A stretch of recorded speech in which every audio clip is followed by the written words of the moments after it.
So for our test on Tuesday, you're going to need to know these formulas, right? B changes the period. 2 pi divided by B is the new period for sine and cosine.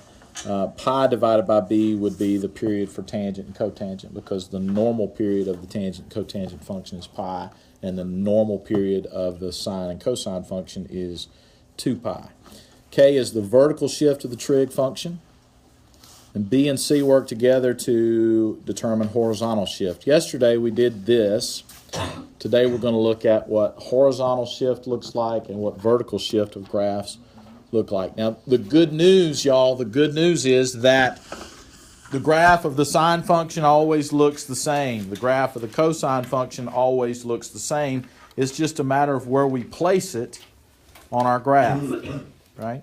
So we're still going to graph the sine function just exactly the way we always graph the sine function, and then we're going to label the axes accordingly for the vertical shift or for the horizontal shift. I'm going to show you a horizontal shift and how to do it, and I'll tell you now that there is a bonus problem on the test where if you actually graph a horizontal shift correctly, you would get bonus points.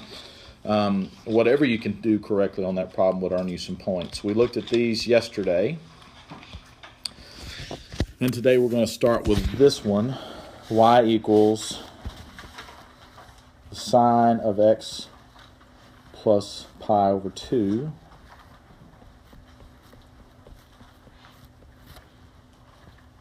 And that's all I'm going to use from this. Wait, let me show you that. Let me show you this. Just stop. Collaborate. And listen. Yeah, I know, right? There's no A or B. Actually, there is a B. B is 1. The labeling of the graph is the same as on the basic curve. So the sine function always looks like this, right? Sine function always looks like that. But this has a value of pi over 2 that will move the graph side to side. The horizontal shift or phase shift is defined to be the opposite of our C value divided by B, which in this case is negative pi over 2 divided by 1, because this is our B value, our BX plus C, right? BX plus C is right there. The opposite of C over 1 is going to be negative pi over 2. So we have a phase shift of negative pi over 2. This is testable. I am going to ask you to identify what the phase shift would be. So what does that mean? It means the whole graph is shifted left pi over 2. All right, so what it would do to the graph is just slide all the points left pi over 2. Okay. Nice and slow here, the animation is, but it's just sliding each reference point left pi over 2. That's what this phase shift does, and the graph will slide over to meet it. Well, what is that the graph of, by the way? Cosine, right? That's cosine. So sine of x plus pi over 2 is equal to cosine of x. That's not how I teach this, but I do want to show you this, and I'm just going to show you one of these horizontal shift graphs because I'm not going to require you to graph this on the test. Y equals the sine of x plus pi over 2. Anytime we have a horizontal shift, which we clearly do, what I do is make my vertical axis a dummy axis. Right? If you use a dotted line there, and I'm going to do everything else exactly the way I always do it. What does the sine function do? Starts at 0, goes up, down, down, up, up. On this side it would go down, right? So this is what the graph is going to look like.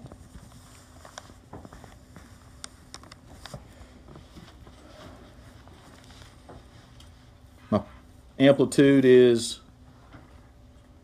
1, which means it's still bouncing up and down between 1. The phase shift of this graph is what I need to identify first. The phase shift is negative pi over 2 over 1. We just looked at that, so it's negative pi over 2, which means that this axis that I just graphed here is negative pi over 2. The period is still 2 pi, which means this would be 3 pi over 2. This is pi over 2. That's 0, which is my y-axis. And this is pi. Not 2 pi.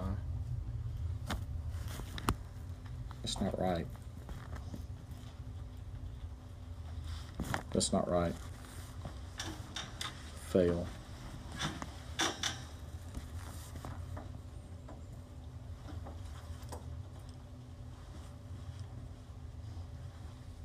Yeah, that's right.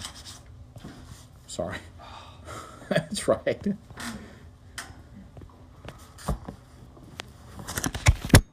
So that's how a phase shift, I teach phase shift graphs. You graph it the same way and then place the x-axis and y-axis appropriately. All right, we're going to do vertical shift the same way. You're not going to be required to graph a horizontal shift, phase shift graph. Even though it's not impossible, it's not important for me that you do this. Outside of graphing trig graphs, it just doesn't have any application in other courses, really, being able to sketch graphs with phase shift. All right, let's look at the next one, 1 plus the sine of x. Y equals 1 plus the sine of x.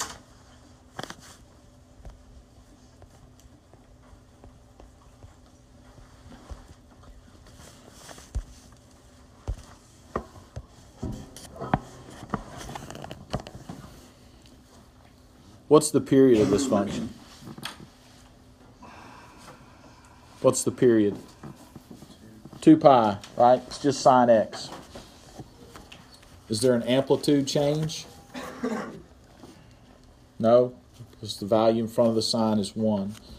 You guys have got to be able to answer those questions. K plus a sine of bx plus c. B is 1, A is 1, K is 1 in this problem. So the way you do vertical shift, because that's what we're dealing with, is we're going to have a fake axis. And we're going to graph the sine x exactly the way we always graph the sine of x. Right around my fake axis, right? Which I could go ahead and label that axis. What is that axis? It's up 1, right? Y equals 1.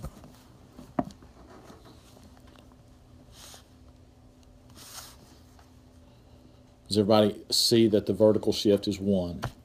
Where does the sine of x start? 0, and goes up, down, down, up, up. On this side, it would go down at this mark right there. So, sketch the graph. It's going to look like this. And it's just going to continue to bounce around like that forever.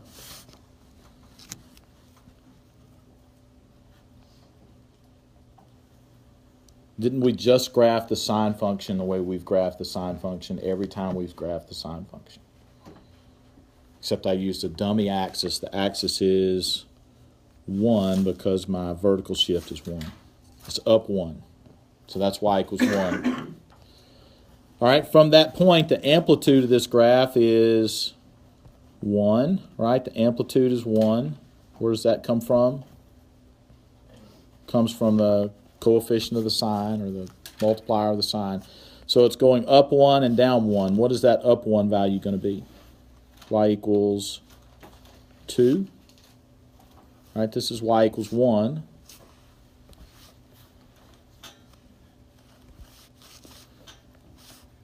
And this is the x-axis.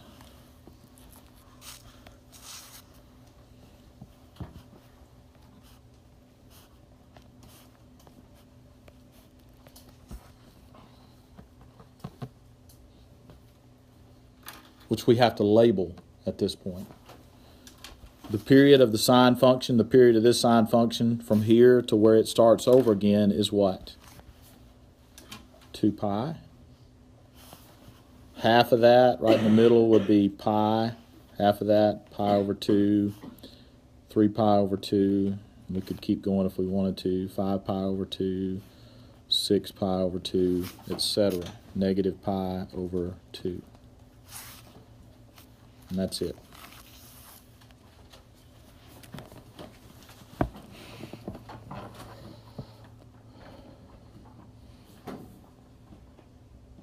Please tell me that's not daunting. Is that y'all okay with that? For vertical shift, we draw a fake axis and then we show the rotation of the trig function around it. Okay? Any questions before we move to the next one? This is a whole lot better than graphing and then sliding it around. All right, so we're going to go off the PowerPoint at this point. The next one, let's make a couple of changes. Let's do y equals 2 cosine 2x minus 3.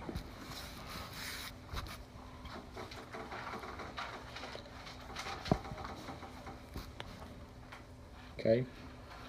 Now, I put this minus 3 way over there to the side because I don't want you to confuse it with 2x minus 3. That would be completely different, right? That's going to give us a phase shift. What we have here is not a phase shift. This is what is that? That's a vertical shift, right? It's going to pull the function down 3 units. So we can just kind of talk about what we're looking at here. Some of the questions on the test are just going to give you an equation. You're going to have to identify the horizontal or vertical shift. That's it. You're going to have to tell me what the period is. Just being able to tell those values is going to help us. All right. What are we dealing with here? Cosine function. We're going to graph exactly the way we always graph the cosine function, except I'm going to do it around a dummy axis to accommodate for my vertical shift. It's going to jump up, it's going to jump down.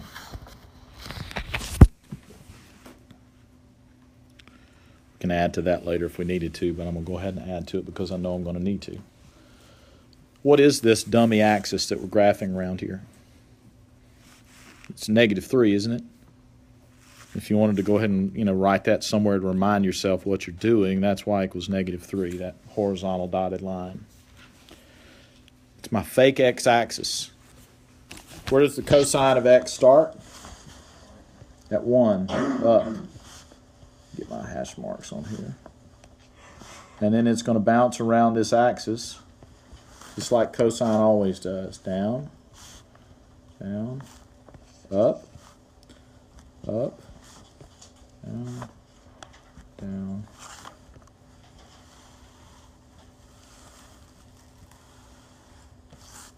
This way, it'll come back down.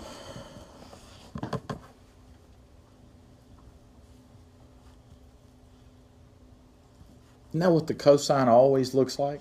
I want you to get some comfort here. Cosine always looks like that. We're just using a different x-axis. What's the amplitude of this function? Amplitude is 2, right? So from -3, I'm going up 2. So that's -3, -2, -1, right? And I'm going down 2 to this point, which would be what? -5. Where's the x-axis?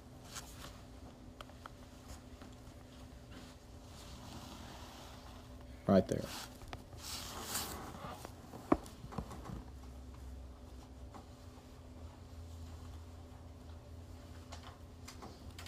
And I've still got to label that, and then I'll be done. Do I see a hand up over here to my left? No? All right. cosine function from here to here, that's 1 period, so I need to calculate the period of this function to label the axis. What's the period going to be? 2 pi divided by 2, which is pi. So this is pi. Half of that would be pi over 2. Half again, pi over 4. And that tells me that my axis, each one of those little hash marks, is 1 pi over 4. So I got 1 pi over 4, 2 pi over 4, 3 pi over 4, 4 pi over 4, 5 pi over 4, etc. This would be over here negative pi over 4.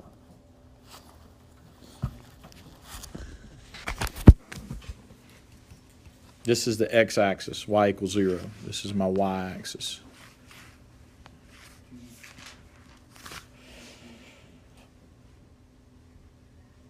Okay, so vertical shift, we graph the same way. We just have a dummy axis that we use instead of using the x-axis. Mary? Good? All right. 2 more. Y'all ready? Did you answer his question, Chase? You trust in Adam to give you the right answer? Just messing with you, Adam. He seems confident. That's good. I like confidence. Y'all ready? Yeah. Oh, what you got? Over B. Over whatever's multiplying the x. Remember, in our formula, it's a sine of bx plus c if there's a parentheses there. Okay, so whatever's multiplying x is what we divide by to get our period. Next example, y equals 1 minus 3 sine of x over 3.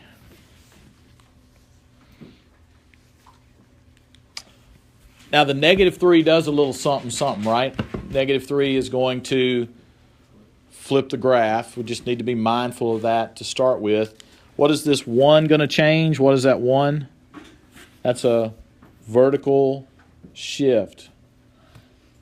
So if I've got a vertical shift, I'm going to use a dummy axis.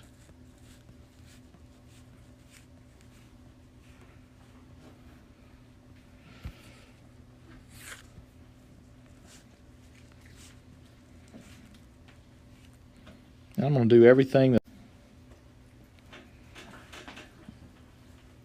Where does the sine start? Sine of 0 is 0. Instead of going up, this graph goes down because that negative sign right there changes the orientation. So instead of going up like I normally would, I'm going to go down first and then bounce between 1 and 0. And, well, these aren't 1s, but these are actually different values. Is that my phone ringing? Yeah. It sounded important. Okay. That's what it looks like. Now we just have to do what? We have to label everything. My vertical shift is 1, so this axis is y equals 1. That's what we're dealing with there. What's the amplitude? 3, which means from 1 it's going up to 1, 2, that's 4, right? And 1 minus 3 is going to be negative 2, which puts the x-axis right here.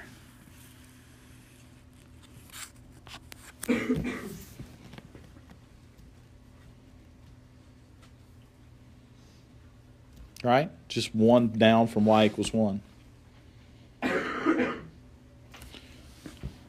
Now we just have to label it, and we're done. The period of this function is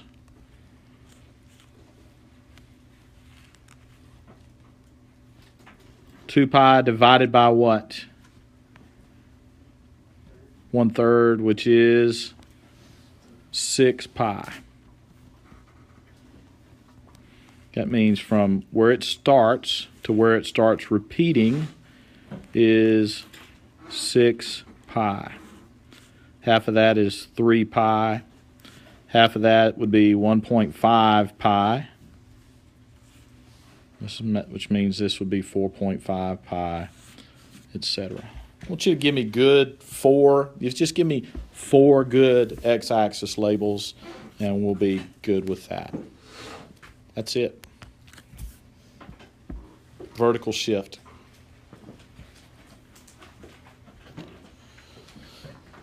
Okay, I'm going to give you your review sheet in just a second, but I want to show you one other thing that we'll be doing on this next test. Any questions on this one before I erase? Look at this problem. Y equals 3 plus 1/2 cosine of 2x minus pi over 2. This one has everything, all the bells and whistles. Vertical shift, horizontal shift, phase shift, and amplitude change. So on the test, I am going to have some questions like this where you just have to tell me amplitude, period, vertical shift, and phase shift or horizontal shift.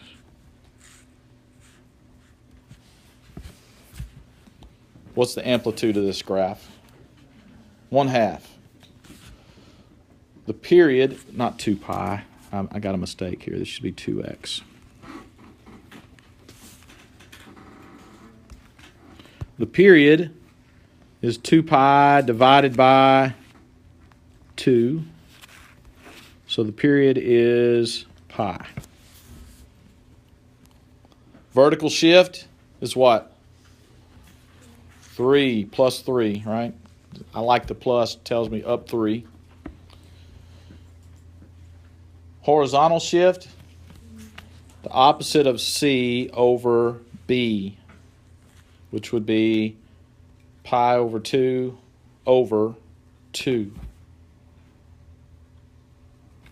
That's pi over 4.